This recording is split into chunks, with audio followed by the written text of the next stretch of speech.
नमो नारायण। सावन में शिवरात्रि कब आती है? सावन सोमवार कितने हैं इस वर्ष? सावन में कौन सा उपाय करें जो हमको भगवत शिव की कृपा प्राप्त हो?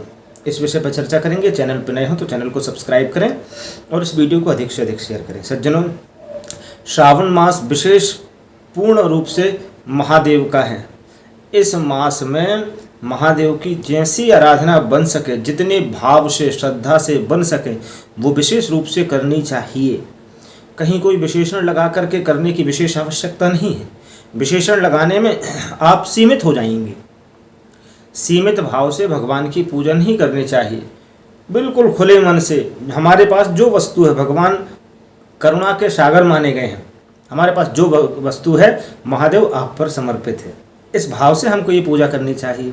इस वर्ष सावन मास जो है 22 तारीख से आरंभ हो रहा है और सावन में सोमवार जो है ना, इस बार 5 सोमवार पड़ रहे हैं। बड़ी उत्तम बात है कि इस वर्ष सावन में 5 सोमवार पड़ रहे हैं। माने एक सोमवार महादेव ने हमको और ज़्यादा दे दिया कि हम और खुल करके जितने भाव से हो उनकी हम आराधना कर सकें। 5 सोमवार आ रहे हैं। शुरू सोमवार स्टार्टिंग सावन से ही है। 22 तारीख से ही, जब से सावन आरंभ है उस दिन से सोमवार आरंभ हो गया है। तो हम क्या करें, हम पूरे सावन बढ़िया भगवान का व्रत करें। भगवान के 12 ज्योतिर्लिंगों का नाम स्मरण करें। नाम स्मरण के साथ में उनके महात्म्य की कथा पढ़ें कि कैसे 12 ज्योतिर्लिंगों का नाम पड़ा, क्या उसकी कहानी है। पुस्तक आती है, उस पुस्तक से विधिवत पूरी जानकारी लें और भगवान शंकर के 12 ज्योतिर्लिंगों के नाम का स्मरण करें। मान लो कहानी महात्म्य का समय नहीं हो पाता तो जो द्वादश ज्योतिर्लिंगाष्टकम है, भगवान शंकर के 12 नाम का श्लोकबद्ध तरीके से, वो पढ़ लिया करें। महज 1 मिनट करीब करीब उसमें लगेगा। सबसे उत्तम उपाय है, सबसे सरल उपाय है। मैं तो कभी कभी श्रावण में पूरे मास रुद्राष्ट अध्याय करता हूँ। भगवान शंकर के रुद्री पाठ बोलते हैं हम लोग, उसका पाठ करता हूँ। पर मान लो कम समय है, कभी समय नहीं मिल पाया, 8-10 अध्याय है रुद्री शांत अध्याय तक, उतना बड़ा हम पाठ न कर पाएँ, गृहस्थ में है, काम में है, तो 12 नाम भगवान शंकर के स्मरण कर लें। सौराष्ट्रे सौमनाथं च श्रीशैले मल्लिकार्जुनम् उज्जैन्यां महाकाल मोंकाल ममलेश्वरं परल्यां वैद्यनाथं च डाकिन्यां भीमशंकरं वाराणस्यां तु विश्वेशं त्र्यंबकं गौतमी तटे हिमालयं तु केदारं घुष्मेशं च शिवालये एतानि ज्योतिर्लिंगानि सायं प्रातः पठेन्नरः सप्त जन्म कृतं पापम स्मरणेन विनश्यति।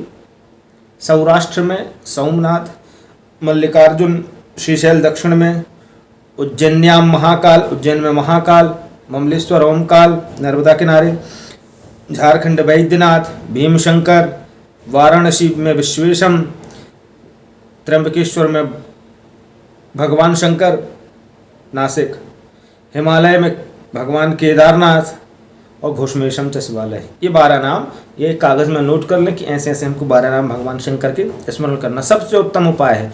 और एक उपाय तो नित्य प्रति कर सकते हैं, महादेव का अभिषेक। जैसे बने पार्थिव शिवलिंग ला करके बना करके उनकी पूजा करें। इसकी जानकारी मैंने एक शॉर्ट वीडियो में दे रखी है यूट्यूब में ही, उसमें जाकर के देख लेना कि किस जगह की मिट्टी हमको लाना है, कैसे पार्थिव शिवलिंग का निर्माण करना है, कैसे हमको उनका अभिषेक करके पूजन करनी है। इसका फल श्रुति इसकी क्या कह रही, एतानि द्वादश ज्योतिर्लिंगानि सायं प्रातः पठेन नर, जो प्रातः काल में और सायं इसको पढ़ता है, कैसे भी पाप हो, भगवान शंकर का वचन है, सप्त जन्म कृतम पापम स्मरणेन विनश्यति।